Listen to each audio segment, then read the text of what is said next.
Good evening, everyone.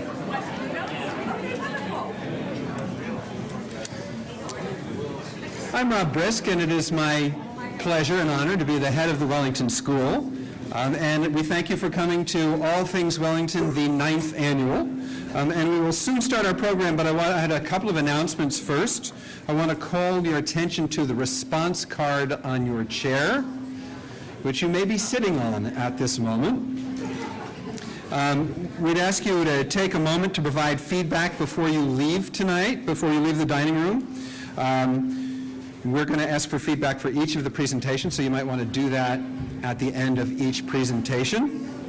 And while you're listening to the Blue Notes, we encourage you to review the breakout sessions in your program so that you can plan where you'll go after our presentation here is finished. There are only 3 breakouts this year, and each of us will attend one of them. And now, I'd like to introduce, I'm going to say what it is you're playing. The first piece is Tenor Madness, the Blue Notes under the direction of James Becker.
one more too. But I'm doing that over here. Oh.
Thank you, Blue Notes and James Becker.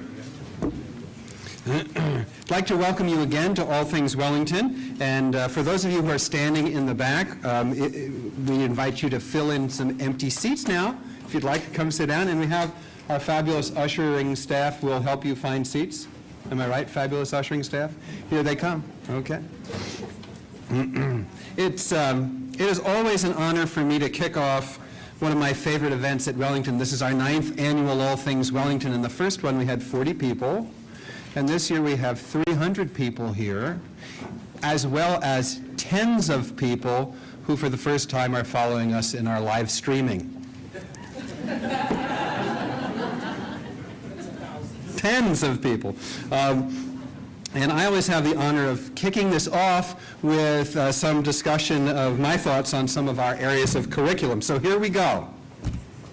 There's been an ongoing argument between my sons and me for some number of years about who the greatest players in the history of the NBA are. And there's a generational component to this argument, but more to the point, we've never been able to agree on a methodology for making the decision that we all buy into. So I determined to develop a methodology. The methodology would have to have 4 characteristics. First, it would have to measure the innate quality of the player. This is not an issue of how good the team was that they played or how good their coach was. It must be in the player himself. Second, there has to be dependable accuracy in the measurement. Don't give me anecdotes. And I don't want to talk about intangibles. The qualities must be measurable. Third, the measurable must be easily obtained, nothing complex, nothing hard to get. And fourth, The data, once collected, has to be straightforward without the possibility of being misinterpreted. It has to be unarguable. So, happily, I've created a methodology, and it is true to these 4 commandments, and I'm happy to announce that I can now put forward the 2 greatest players in NBA history. They are Jorge Murison, the beloved Washington Bullet and New Jersey Net, who averaged 9.8 points a game and 6.3 rebounds during his 5-year career, and of course everybody's favorite Bullet, Warrior, 76er, and Heat, Manute Bol, 2.6 points and 4.3 rebounds in his 10-year career. In order to reach this conclusion, my methodology reduces all basketball judgment to one characteristic: height. Now, both were 7 feet 7 inches tall, and they're tied for the tallest player in the history of the NBA. Poor Sean Bradley. Who remembers Sean Bradley? Only 7'6". If he could have grown just 1 more inch, he could have been the greatest. Now, I know what you're thinking. Height has nothing to do with shooting, ball handling, defending, or having a sense of the floor. All important points in determining great basketball players. And I respond by saying, sure, but height is important. It is important in basketball, and it is an innate quality. It is accurately measured. It is easily obtained and unarguable. So what if it doesn't tell us any more than that? Why do I bring this up? Well, it's clear that this measure of NBA greatness is absurd. And yet, in the world of education has been doing similar things for years. Consider, if you will, the SAT, the hallowed test invented in 1926 and still used to this day. Doesn't it, through its reasoning tests, measure an innate quality? Well, we sure think so. We conducted a study of the members of the class of 2014 who were recognized through the Merit Scholars Program. How do you get Merit Scholar recognition? Do you all know? I see some nods. Monica Mahoney, my wife, is nodding. There are, right, okay, criteria 1, you have to do really well in the PSAT. Criteria 2, oh wait, there is no criteria 2. You just have to do really well in the PSAT. In our study of Merit Scholars recognized students, we discovered that every single student recognized was a superb standardized test taker in his or her admissions test to enter Wellington. That's right, if you want to be a great standardized test taker in 10th grade, you better be a great standardized test taker in 2nd grade. So there's not a whole lot you can do about it. It's innate. Also, it's accurately measured, easily obtained, and unarguable. A 720 is higher than a 710 every time. Now, it doesn't have a whole lot to do with how good a student you are, and it certainly doesn't predict college or life success. Particularly astounding is the degree to which the world has developed sophisticated ways of understanding since the SAT's birthday in 1926. The Human Genome Project and the use of brain scans are just 2 ways in which we have grown to understand natural phenomenon in ways largely unimaginable in 1926. The ability to use big data to understand human behavior, one of my favorite examples being Aidens and Michelle's Uncharted, have moved us forward tremendously, and yet we are still standardizing children, reducing them to 2 numbers as if it were 1926. So why do I care about this? Well, when I entered the field of education,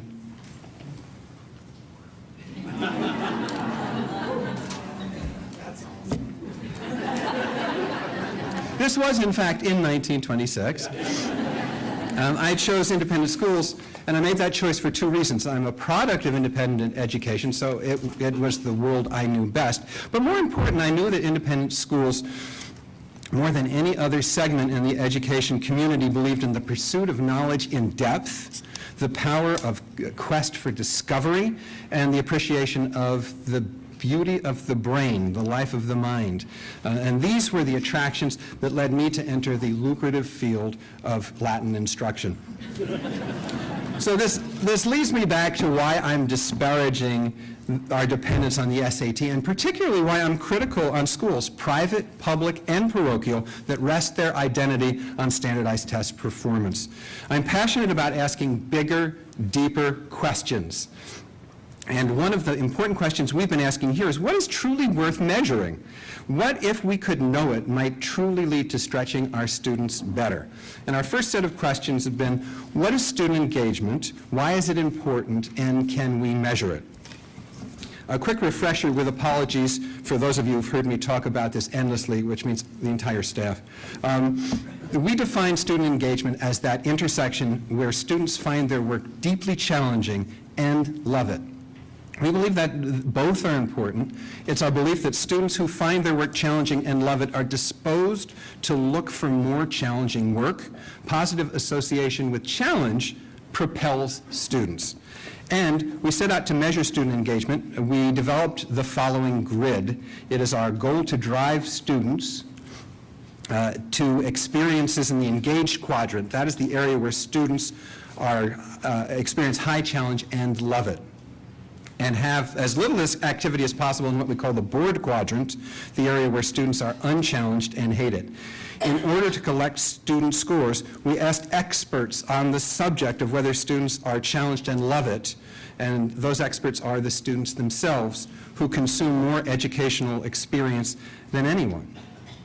We started collecting this information in May of 2013 through student surveys on paper, and have since perfected the method and digitized it with the help of our resident genius, John Cruzan, who is over there serving the tens of people who are watching us on live stream, and visiting genius Alex Hay, who's in the crowd here somewhere. Would you wave to the people, Alex? I know you don't want to do that.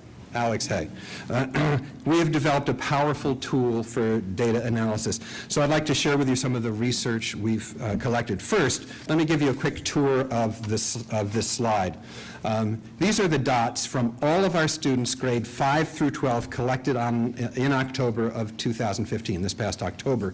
Each dot represents a single student's input about a single class. So if your child takes 6 classes, 6 of those dots are your child's dots. Can you recognize your child's dot? Now notice the percentages appearing in each of the 4 quadrants. And then our big blue dot represents the average of all of the responses in the data set.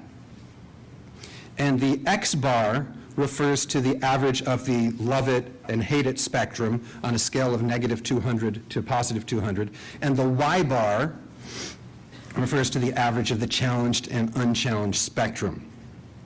As I said, these dots are all of our 5th through 12th graders, and we've thrown in a few 4th grade dots experimentally. You can see that 58.6% of our students' experiences are in the engaged quadrant at this data taking, and 6.6 in the bored quadrant. When we started to collect measurements in the infancy of our project, we were seeing that most samples the engaged percentage was about 50%, and the board responses were somewhere around 15%. And this came out over and over in 2013 and early 2014. We proposed and put it as a measurable in the school's 5-year strategic plan adopted by our Board of Trustees last June, that we reach 60% of our student class experience in the engaged quadrant and less than 10% in the board quadrant by the end of the 2019-2020 school year. Well, the faculty has been doing extraordinary work, and we have seen enormous movement already. And since we are at 58.6 and 6.6, we're now thinking that our 60 and 10 goal was not ambitious enough. But one of the questions we were dealing with is we didn't know whether we really could impact this or not. I think our early findings are that we can impact this. So next you will see what we affectionately call dot plots from one grade. In the 9th grade, you can see if you look at the X bar and the Y bar that challenge is higher than love it, although they're both high. How does this compare to other grades? This is information that gives us the ability to compare. If 9th and 7th grade are significantly different, why? This allows us questions, and it allows us to track over time. The next example of our research shows a very select sample. Last fall, I had lunch with a group of teachers who met 2 criteria. First, they taught classes with 100% of their students reported that they were in the engaged zone. It's pretty remarkable. And second, all of those classes had more than 6 students. I had a class with 3 and they were in the engaged zone, but if you can't get 3 students into the engaged zone, you shouldn't be teaching, and maybe I shouldn't. So I asked simply, what did they do, and was there anything in their that their courses had in common? And one answer did emerge, that in all of these courses, a significant degree there was a significant degree of student autonomy, that students had the opportunity to direct their learning in some particularly important way. So another way we can use this information is to look at separate classes for comparison's sake. For instance, if we look at 2 required courses in the same area of the school, what accounts for the differences in the student reports? We take a look at 2 courses here with 2 courses with the same student population, same kids making the dots, but with very different engagement representations. Division heads armed with this kind of information can ask deeper questions about what the issues are. Finally, we have the opportunity to identify individual students, and I'm going to tell you this, and we tell the students this. You may come to me before I'm done with my talk here, and say, I'd like information about my child's dots. We will not give you information about your child's dots, nor will we give the teachers information about individuals' dots. And the reason is that once we do that, we don't think we can ever expect that we're going to get honest feedback from students. But I get to look at all the students' dots, and the division heads at various points do. So what we can identify individual students, and this information gives us the ability to identify students who might be under-challenged or be hating their work, as we see the student on the left. The student on the right is more typical of the feedback we've received, high on challenge and loving it. And we have additional information. Suddenly, we not only can see the specific student's dot constellation, but we can even tell which dots are which courses. And I've selected this one in particular because you can't really read them because they're all mushed up together, right? So, but we have that information that we can use as well. As I hope you can tell, we've started to develop some incredibly interesting research. Since I spoke about this last, there's been another significant development that I want to tell you about. After presenting this research to the heads of the Independent Schools Association of the Central States, our accrediting group of schools, and then speaking to the full Isaacs Conference of Teachers, the interest in the project was extraordinary, and 9 schools have joined us to form a group called MUSE, M-U-S-E, which stands for Measuring and Understanding Student Engagement. Wellington, as the lead and founding school, is now influencing education throughout the Midwest. Over the weekend, I received notice that a consortium of public school superintendents from Wichita, Kansas want to talk with us about our project. Thus, our work may influence a much broader discussion about education. I should mention as well that we are in touch with Susan Cain, the author of the bestseller Quiet, the Power of Introverts, and we are in discussion as to how our work on engagement and her work on introverts might complement each other. We'll let you know how and if that pans out. So we are interested in big questions, and engagement is just one area of inquiry. Can we measure other factors that are important in a Wellington education? What if we could provide better data about resilience, leadership, or interpersonal communication, for instance? What would a comprehensive student dashboard look like, and would that be worthwhile? And what about for parents? What if we could provide valuable feedback about how you might best impact your child's achievement? So imagine this. On one axis, we look at student achievement. And on the other axis, we look at the degree of parent involvement. And what if, through research, we were able to discover that certain levels of parental involvement correlate with certain levels of student achievement? Would you want to know that? I think you might. Let's imagine that there's a sweet spot for parents between under-involvement and over-involvement that correlates with high student achievement. And what if we discovered, for instance, through our research, that attendance at ATW, all Things Wellington, correlated highly with achievement? And what if your practice of CSS, you all know what that is, cradling your senior at school, correlated with low achievement. Would you find that kind of information useful? Your presence tonight at All Things Wellington, we're not going to guarantee that it will raise your student's achievement, but your child's achievement, but your presence here is a sign that you like big questions. And liking big questions correlates highly, we know this from scientific study, with appreciating tonight's program. The program we'll be presenting tonight, all the programs we'll be presenting tonight are philosophically aligned, as all of them point to asking students to think more deeply, to discover, and to realize the beauty of their own brains. I hope you enjoy our program.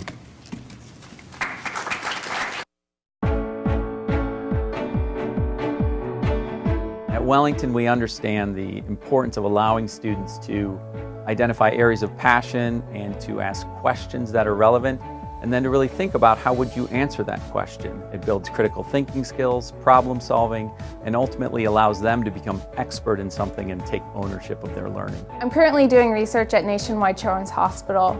We're looking at the effect that vitamin D has on kids with asthma. We're investigating their inflammatory biomarkers like IL-6, IL-10, CRP, and also looking at how it has an effect on their emotional status. I'm interested in this topic because asthma is the #1 chronic condition in children. The only way to treat it is giving them steroids at this point in time. So if we could give them something that naturally happens when they go outside with the sun, or giving them a tablet like vitamin D, it could have a huge effect on their lives. The most exciting part about being an ISR is I get the opportunity to get published as a high schooler. I'm currently in the submission process of what I worked on over the summer. I'm working with the doctor in order to publish a paper for scientific journals. I wanted to study illusion because I wanted to know how they work. I plan to make a slideshow to teach my friends how to do them. My topic is mental illness in teenagers, and I'm studying it because it's becoming increasingly common in today's world, and I want to know exactly why. The first thing I did was I went and I researched the most common types of mental disorders, whether that was anxiety or depression. I looked into what are the treatments for it and what are the causes. One of my goals is maybe look into criminal psychology when I'm older. I always found that extremely fascinating. I'm conducting research at OSU. I'm in the molecular genetics lab and I'm working with RNA biology. I'm studying a specific gene, BCLAF1, and that's involved in transcription regulation. I'm purifying the DNA and performing various tests on it to study it. I've always been interested in science and biology in particular, and when I grow up, I'd like to study viruses, and a big part of viruses is the DNA and the RNA and all that, because that's the main bulk of what a virus is. I researched smoking and learned about what happens to your lungs when you smoke. Oh yeah, I want to be like my dad when I grow up. I want to be a cardiologist. I made my own robotic arm that can draw. I have learned how to program in tons of different ways. I think it's really cool. Like, if you can program them to do different things, like they can do things on their own if you just program them to. I chose to research how to do a complete heart transplant from the beginning to the end. That includes how you prep the patient and what you have to do after the surgery. And I chose this because I want to go into the medical field. I'm excited to learn more about how to do the surgery, what types of tools they use, and particularly how they take it out and then manage to put another one back in. For my I-10 project, I decided to do claymation, taking pictures like a stop motion with my iPad. I think I've learned that you have to persist through your obstacles, go through different prototypes, and not just give up. I decided to study black holes because they're interesting and a lot of people don't know about them. The most interesting fact is that since the gravity is so strong, it pulls your feet in before your head and you get stretched into a long. I researched a little bit about general relativity, where space has to do with time. If you go up to like the speed of light, you'll go through time. And I also researched that gravity, that it takes longer to go straight than to curve, and that's cool. I'm working in a neuroimmunology laboratory at OSU, and I'm looking at multiple sclerosis, which is an inflammatory demyelinating disease of the central nervous system, which means your immune system is attacking your body.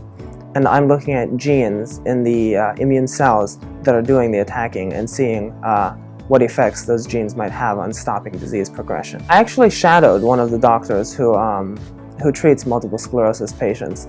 And then you can see the varying stages of disease, which really connects you to the patients more than laboratory work does. The work I'm doing now, in my mind, is preparing me more for a career in medicine, just because it's offering me a view into what more serious research looks like. As we allow students to take ownership of their learning with guidance from talented and committed faculty, we see students shifting from being just consumers of information to producers of new things that are useful beyond themselves, and we see them take a lot of pride in that and grow in new ways.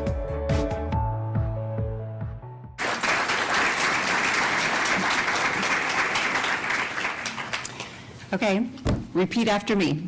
Are. Come on, are. Come on, French babies can do it. Ah, but take a look. If you don't already speak another language, it's not that easy, is it? That's because you and I are no longer in what neurobiologists call the critical or sensitive period. Young children, on the other hand, are wired to learn language and to hear novel sounds. Case in point, my kindergartners start every day by sharing how they're feeling. J'ai mal à la tête, j'ai froid, j'ai faim. And one day, right before break, one of the little girls said, but I need to say I'm happy, not just ça va bien, but I'm really happy. So I said, je suis heureuse. But of course, the little boy next to her wanted to say, I'm also happy. And I thought, do I tell him it would be je suis heureux rather than heureuse, because can a 5-year-old grasp gender agreement in adjectives? Why not? So I had them all smile and I said, heureux, heureuse, heureux, heureuse, heureux, heureuse, heureuse. And they seem fine with that, but we'll see if it sticks. Come back from break, first day back. The little girl says, je suis heureuse. And the boy next to her says, already I was impressed because she remembered, and he said, je suis heureuse. Oh no, wait, je suis heureux, because I'm a boy. And he was, so those synapses are firing, and research has shown that we need to continue using those neural connections or they won't continue to function. It doesn't happen overnight, though. We wouldn't expect second graders to be proficient at calculus, nor would we wait until high school to start developing number sense. Likewise, we need to start early with language, any language, and we need to continue to exercise those language learning skills to give our children the ability to transfer those skills to any multitude of languages that they may need throughout their lives. And just as important as flexing brain muscle, our language classes provide a natural forum for establishing the value of seeing life from different perspectives. Studies show that problem solving goes deeper and solutions have more lasting effects when approached by people who are able to step into the shoes of others. A crucial skill, looking at issues from a variety of perspectives, is a crucial skill for solving problems that we face today. The French language is particularly helpful as we work toward our goal of perspective building, as it is used by a wide variety of cultures. French is the official language in 29 countries on 4 continents, representing European, North American, African, and island cultures. One of my favorite elements of our 4th grade curriculum is when students try on the persona of fictional family members from across the globe. Students randomly select first a home province, as we study Canada, and then an island, and then an African country. As we learn about those places, the children need to decide, what would my parents do if we lived in Quebec, in Dakar? What hobbies would a 9-year-old have if we lived in Guadeloupe? If we practice stepping into the shoes of others from a very young age, how much easier will it be as an adult? So that's the why. And if you'd like to experience the how, I have an opportunity for you. Please join me on March 4th for a coffee during which you can step into the shoes of our students and participate in language activities we use in the lower school. Excuse the shameless plug, but join us.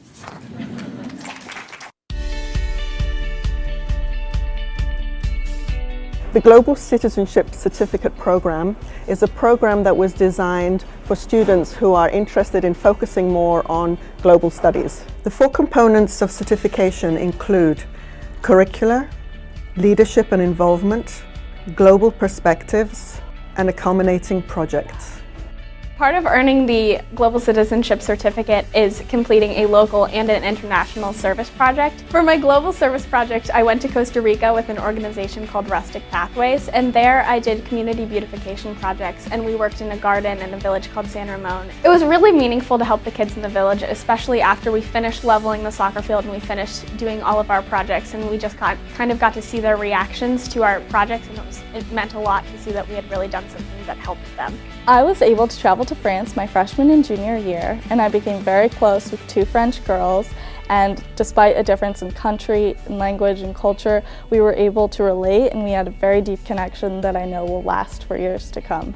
For the summer of 2015, I had the opportunity to travel to Yucatan with a couple of my peers. Everyone was asking, what are you doing? Like, where are you guys from? And they were really invested in where we came from and who we are as people. We're kind of learning how to be global citizens, which, I mean, it sounds redundant, but we kind of have to learn how to respect each other, and that's kind of how we do that, by learning and investing ourselves in other cultures and other experiences. Another requirement for the Global Citizenship Certificate is to complete a global senior independent project, and for mine, I'm going to create a website that surveys different service organizations, because one thing I found when I was trying to find a service trip to go on was it was very difficult to find reviews of the service organization, so I really hope to streamline the process for other students in the future. I'll be working with CRIS, which stands for Community Refugee and Immigration Services, and I'll be exploring the aid offered to immigrants once they reach the United States, and I will be speaking with immigrants on how they have fared once they get here. For my Global Senior Independent project, I plan on working on an album with a couple of my friends. We're gonna have a compilation of many different styles and like sounds of music. So we might go from reggae to salsa to merengue to anything. I became involved in Ohio Youth in Government through the Global Citizenship Program, and we write a bill and then we present it to a committee, and then if it passes, we present it to the House floor. And it's really taught me a lot about how our government works, and I've really enjoyed my experience. Through this program, I took a comparative religions class, and something I found interesting was that though religion has historically divided people, they all share common values. The Wellington Global Citizenship Certificate Program provides students with an opportunity to explore the world and to find their place in it. Something we talked a lot about when we were in Costa Rica is responsible travel, which is doing something for the community while you're there, and that's something I really hope to continue doing in the future. I think the most important thing about the global citizenship experience is that it kind of helps you later on in life. I'll be able to respect and know how to maneuver in places where I've never been before. Taking on a global perspective helped me to realize that I have the power to make a difference in the world.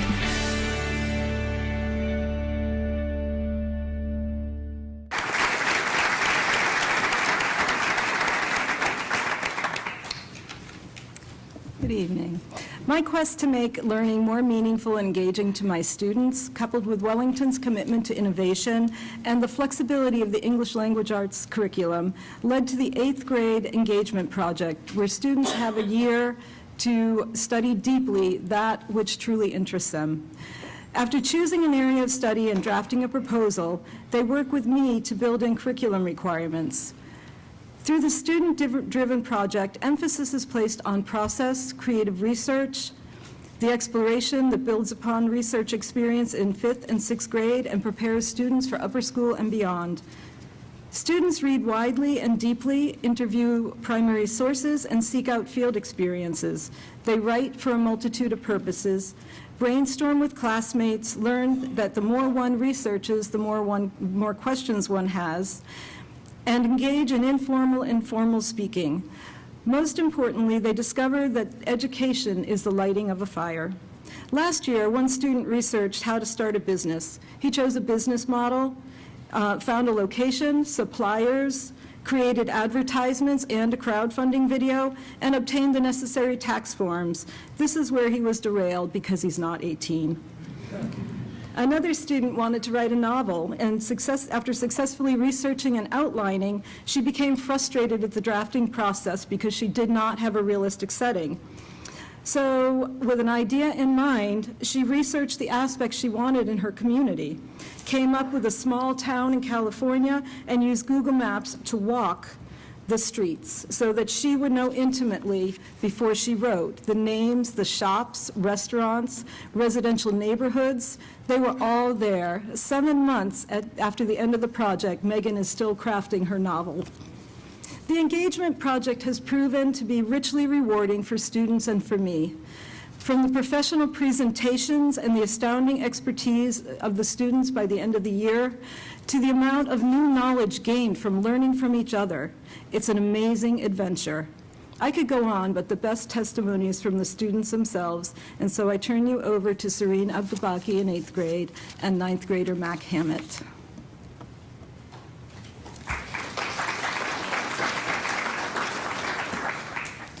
I decided to do my project on the life of a refugee because many people don't take into account the struggles that these individuals have to go through every day. I was introduced to this topic as a Wellington 3rd grader when a speaker named Angela Plummer, the executive director of the Community Refugee and Immigration Services, came in and talked to us. She brought in 2 refugees, introduced us to them, and told us where they were from and why they immigrated to Ohio. For the first time, I have been concerned and aware of this issue. For this project, I'm going to start by researching what it's like to be a refugee and what life is like in a refugee shelter. Miss Plummer will once again be my connection to the immigrant community in Columbus. Since I speak Arabic, I will be able to interview immigrants to learn their stories firsthand and get more personal look into what their lives have been like.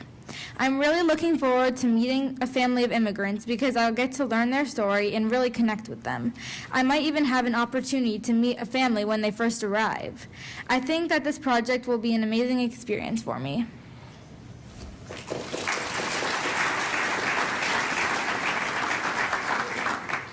The engagement project was definitely my favorite part of 8th grade. As Ms. Crowley said, students get to choose their own topics to research and study for the entire year. I chose 3D printing organs, or regenerative medicine, as my topic of research, with one goal in mind. My father, who is an OBGYN, didn't think it was possible, or is possible, to 3D print organs. And my goal was to prove him wrong, and I did. My research started by looking at how organ transplants work and how growing cells works. I then met with Ms. Crowley to see where I was going and where my goal was going to take me. My final product ended up being a 17-minute speech as well as a 3-page research paper turned into Ms. Crowley. The goal of the engagement project is to prepare students for high school, and that I can say it did. The engagement project taught me self-guidance and how to research effectively.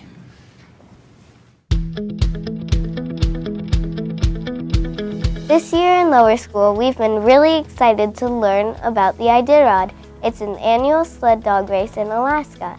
Thanks to the enthusiasm of our teachers, we can't wait to learn more about the race. We've discovered how hard mushers and their dogs have to work. So our wise words of the month, like respect, diligence, integrity, and determination, play a huge part in helping mushers to compete in a really tough race. Those same words help students too in our classwork whenever we find something challenging.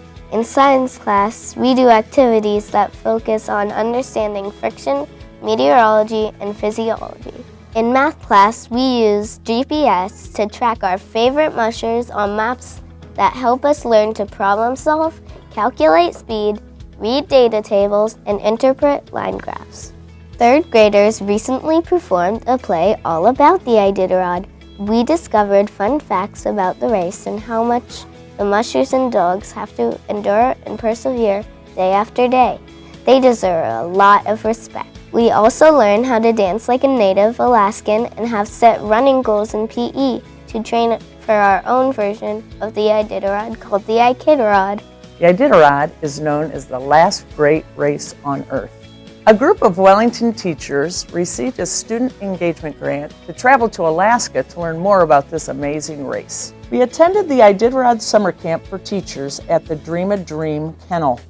We learned about grit, perseverance, and determination of the mushers. We saw remarkable teamwork between mushers and dogs. A musher is a person, a man or a woman, young or old, with a team of well-cared for and highly trained dogs working together to accomplish the goal. It's been a great joy to bring the lessons back to Wellington. The Iditarod has taught us that we will have to use teamwork and determination to succeed. With the inspiration of our teachers and the lessons we learned, it really feels like we can do anything.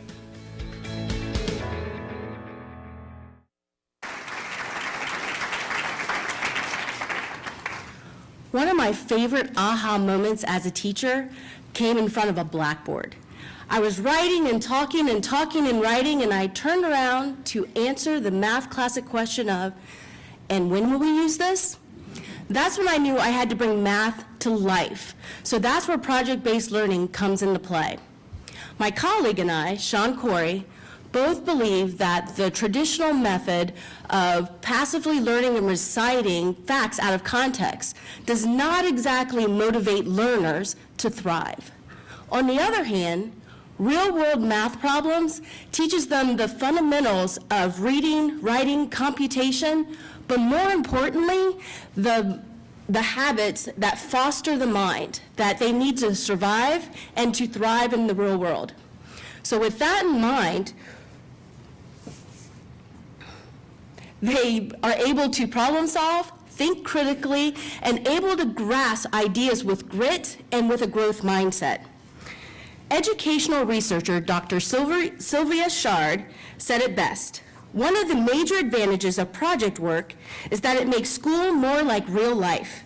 It's an in-depth investigation of a real-world topic worthy of children's attention and effort. So over the summer, Sean and I started developing 60 projects that we will work with the middle school teachers. We have in mind to create 10 engaging projects for each of the 6 middle school courses. Projects move students, and we know it moves them from passive listeners to active participants.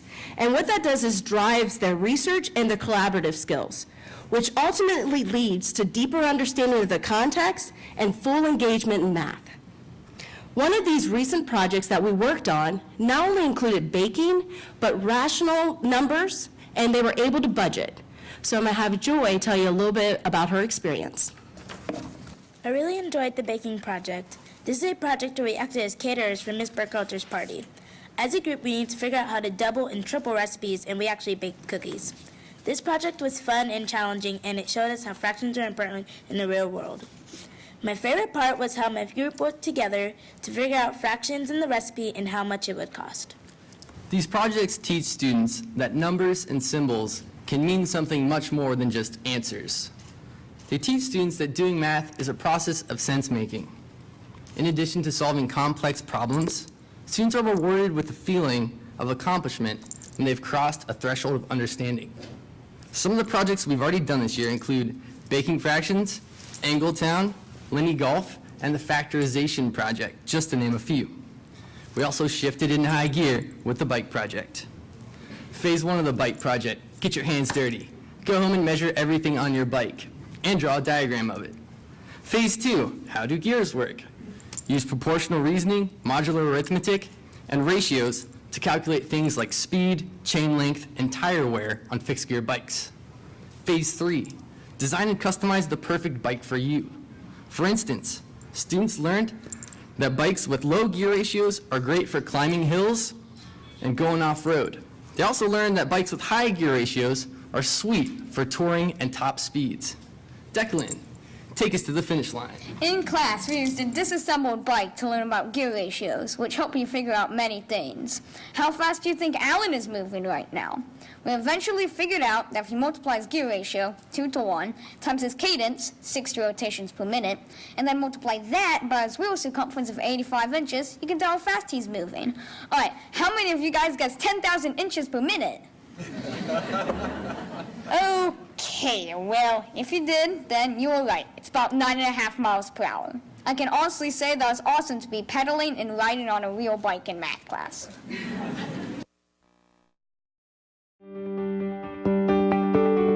I was fortunate enough to be accepted to many colleges and universities across the country.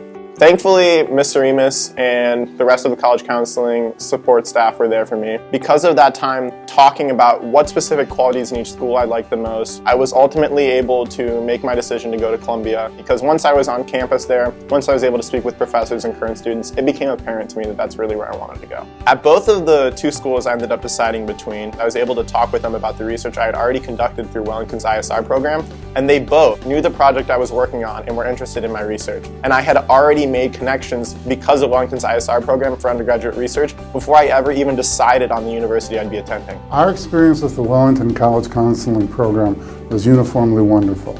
Everybody was there for us all the time. They were extremely knowledgeable, knew everybody and knew the process, and helped us get through this very, very difficult and arduous task. Wellington gave Noah an incredible overall education in so many different ways, and it prepared him for college because it prepared him for multiculturalism, it prepared him for all sorts of different people, and it prepared him to work his tail off. Noah's acceptances at colleges made us very happy. He had a number of colleges that he was really interested in, and he got into a lot of them, and he chose one that was really at the top of his list, and so we're extremely happy about that. The college counseling advisors have provided us with the correct tools and guidance to make sure that we're on the path to go to whatever college is the best fit for us. As I'm transitioning to the University of Notre Dame, I'm thinking back on my experiences at Wellington and what it's taught me. Because of my friendships and connections at Wellington, I felt like I could do anything that I wanted to do and try anything that I wanted to do. I could make mistakes and know that there were people there to help me out and back me up. It's just going to be a great experience, just like Wellington was. The college counseling process at Wellington is really unique because from the very beginning, starting freshman year, they really put a lot of effort into making sure they know you as a student and making sure they know what path you need to go on in order to get to the college that you'd like to go to. My experience with the college counseling program was fabulous. My daughter Alyssa is very self-motivated, but they were able to work with her. In addition, they also worked with the parents, so they had sessions for parents on financial aid, on how to transition a new student. So they were always open if we wanted to come and have conversation and follow up and find out what they were doing. I'm really happy with Alyssa's choice in college. She's at Notre Dame. It is a perfect fit. She was looking for camaraderie and school spirit and challenging academics, and she's found all of that in Notre Dame, and her transition there has been wonderful, and she's finishing up her first semester, so we're looking forward to great grades and her continuing her college education there.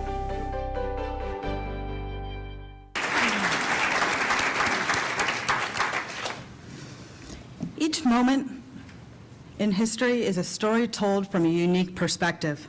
History is a combination of facts and perception. It is both an art and a science. So why is it that college students shown on Jay Leno's Jaywalking seem to consistently name Ben Franklin as the first president of the United States? I think there was another study that just came out yesterday. What is it about the study of history that too often leaves students with very little understanding about our past? Research in the area of historical cognition concludes that for most young people, historical thinking is an unnatural act. Many students see the historian's task as simply accumulating and piecing together evidence from the past, with little understanding of the leap taken from analyzing evidence to constructing interpretive accounts. They consider history textbooks to be complete and authoritative because they're written by experts. And when students read primary sources and view photographs from the past, they often read them without thinking critically and without asking questions. This thinking perpetuates historical misconceptions, and worse, it makes the study of history boring and irrelevant for students. We, at the Wellington School, build the skills necessary to approach the study of history differently throughout our entire curriculum. This approach to history is much more challenging than memorizing a list of facts. The 10th grade social history project is designed to strengthen the students' ability to think clearly and critically. Students are charged to ask significant questions about the past, to research the answers, to read historic materials intelligently, to plan an interview that will provide them with new insight about the topic, and to ultimately present their ideas in a well-developed manner that helps add meaning to history. The culminating social history project then becomes so compelling because it personalizes historic research. When you were in high school, when most of you were in high school, you probably sat in a history class and learned about the year 1964 in a day or two towards the last few days of spring. You probably learned by listening to your teacher and by taking a test. These are some things that you might remember learning about. Well, Wellington sophomores have created social history projects relating to all of these topics. Jerry Mock, the first woman to fly solo around the world in her plane aptly named the Spirit of Columbus, was interviewed just a year before she passed away by a Wellington sophomore. Numerous grandfathers and uncles have shared their experiences in Vietnam, and grandmothers have talked about what it was like to have a son away at war, or even what it was like to protest here at home. Civil rights have been explored through interviews with those who were there at the March on Washington. A family friend was interviewed about his experience on the Warren Commission. And one student, curious about the race riots we were studying, decided to interview his parents about living and working in Los Angeles during the LA riots of 1992. His YouTube video is now clicks away from 270,000 hits. Every one of these projects tells a different story about very familiar events. Here are Brett Harrison and Cassie Robbins to share a little bit about their experience.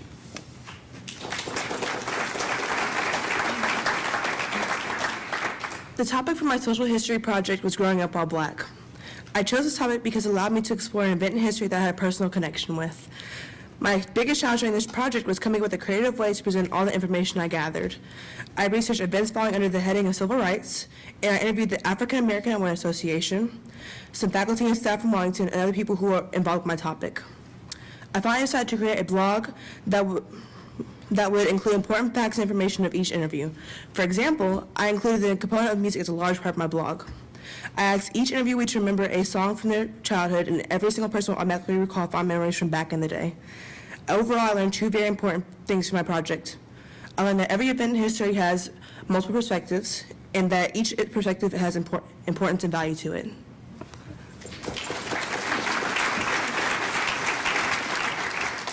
I chose to research post-traumatic stress disorder for my social history project. I am more of a science and math person, so this project was great for me because I could look at PTSD in a scientific way and research things such as treatment and knowledge of the disorder throughout the years. I was able to interview two veterans, one from the Vietnam War and one from the Iraqi War.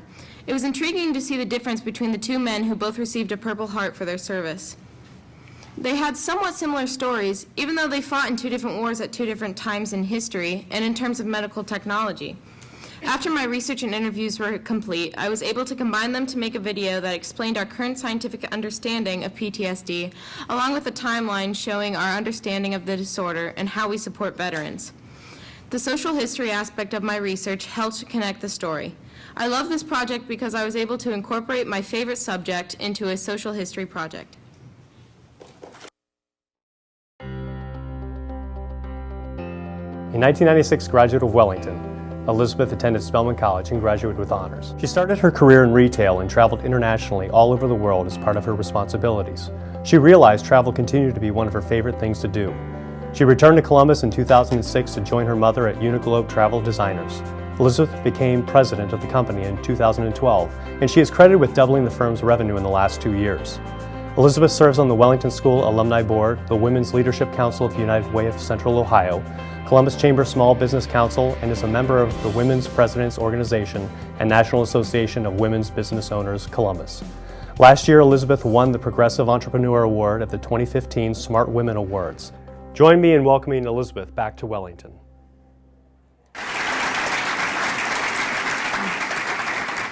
Well, I grew up in Bexley, and I attended the Bexley school system through 1st through 8th grade. And we had some challenges during middle school, so my parents decided to look at 3 different options. They looked at the Columbus Academy, CSG, and then the Wellington School, and I'm so glad that they did.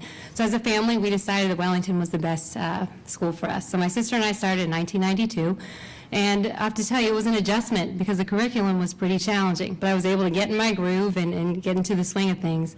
And I was an athlete as well. So I played tennis, and I also played basketball, and realized basketball really was not my sport. And that was a good learning for me because I realized you can't be good at everything. And so I played tennis for my entire duration of high school, and then I was also able to really look internally and figure out where did I want to lead. And so I was the president of the Black History Club, and during that time, during my senior year, I was able to bring in a number of different speakers. I actually even changed the dining for a couple of the lunches just to give a different sample to the student body. But it was such a great experience for me. It was so enriching just to be able to be an individual but develop my leadership skills. So as I was looking at college, I applied to Bryn Mawr, Wellesley, and Spelman College, and I was accepted into all three of those institutions, but I decided to attend Spelman, which was similar to the family environment and a great learning environment for me as well. So I attended Spelman. And there, same thing, you know, academically, I just realized I was ahead of a lot of the other students, a lot of my classmates. They were struggling, and I wasn't because of the curriculum, because of the intensity here of the education at Wellington. So now I'm here in Columbus, Ohio. I run a business, a travel management company, and Wellington always comes up in any conversation because I always talk about it because it's dear to my heart. But people's eyes light up whenever you talk about the Wellington School. And I'll say that over the summer I signed a bill that Governor Kasich issued for small businesses, and someone walked in the room and we immediately started talking about Wellington, the fact that we both attended this school. And there's something about this place that's really special. Now, I haven't decided if I'm going to have children or not, but if I do, the only choice, the only place they would ever attend is the Wellington School. Thank you.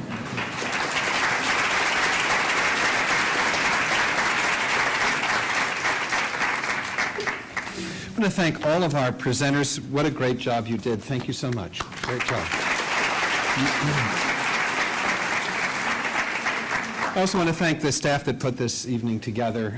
Extraordinary work. It is my favorite event. I announced some years ago that I was a curriculum geek, and there's nothing more fun than hearing passionate teachers and students talk about the work that they're passionate about. So, first I'm going to dismiss the faculty so that you can all get to the places you have to get to before the other folks get there.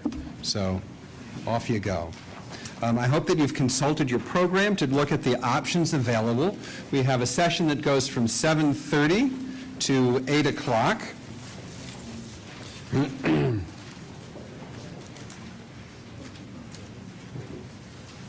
This is working exactly as we planned. Also, you don't want to miss the premiere. It's Wellington's largest fundraiser and party, and will be held this year on February 20th at the Highline Car House. I hope to see you there.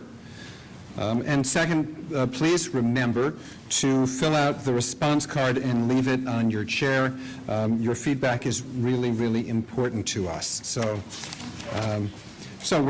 in a moment, we're going to disperse to the breakout sessions. Please make sure to see our live art demonstrations on your way to the next event. There's one just outside the dining room in the Crofts Commons, and there's one near the stairs where you go to the middle and upper school commons, just outside the Abbott Family Learning Center. So once again, I want to thank you all for coming. This is an exciting evening for us. You're a proud 300 All Things Wellington attendees. Thank you for coming. Wait, you have to wait. You're doing that nicely. Okay, thank you for coming and have a great time at the breakout sessions, and we talk to you soon.